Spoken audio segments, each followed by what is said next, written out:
Hello, my name is Stefan Meyer. I'm from COMM-TEC in Uingen, Germany, and today I would like to show you our new DaisyNET system.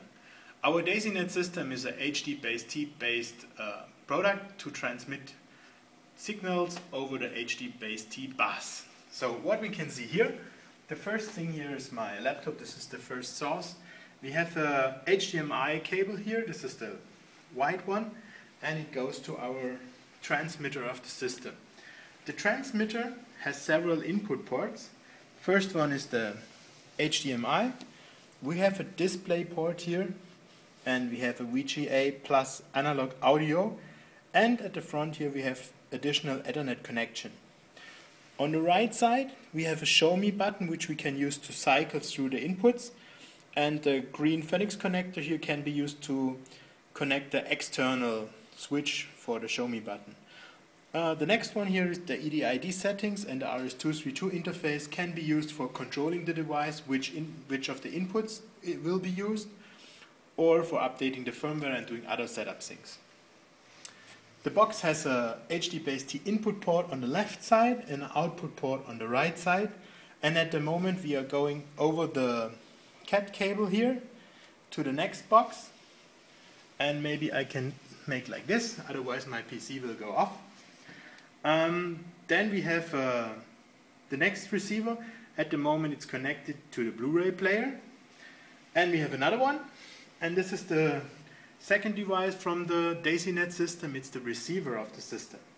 You can add as many receivers and as many transmitters as you wish to the system, and you can always have 100 meters in between the boxes, so you can make a really large system to connect all the signal cables. Well, at the moment we have here an HDMI cable which runs over to the Panasonic projector. The projector is a VW431D projector with a HD-BaseT input port. At the moment the HD-BaseT input port is not connected.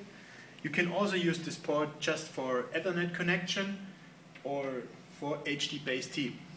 So what I'm going to show you now, we take the HD-BaseT cable here and plug it into our DaisyNET system.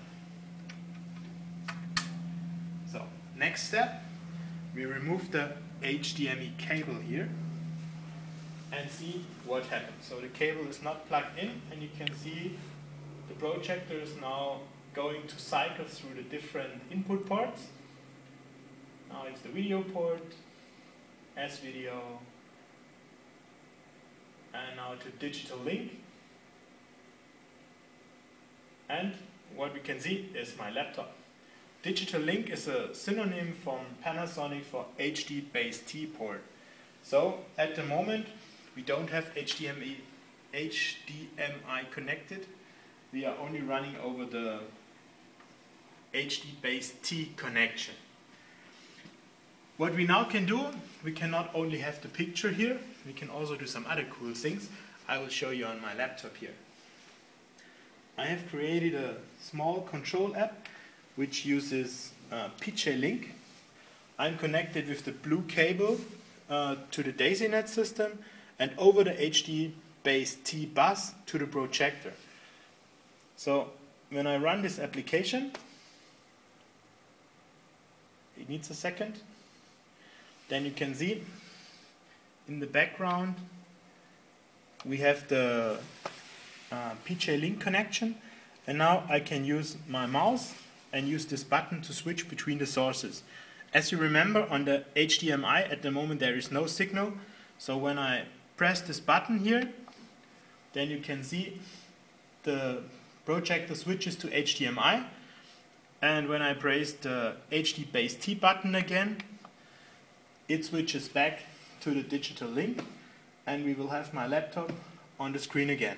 The small gap between the displays is the normal copy protection, the hardware handshaking, and this cannot be reduced. This is HDMI based. To the switching of the signal sources, when you have a look here, to switch to the, when we look at the screen and at the device here, when I press the show me button here, then a red light turns on here, and this HDMI signal will now be transmitted to the screen. If I press a second time, the light goes on the display port. There is nothing connected, so we don't see anything.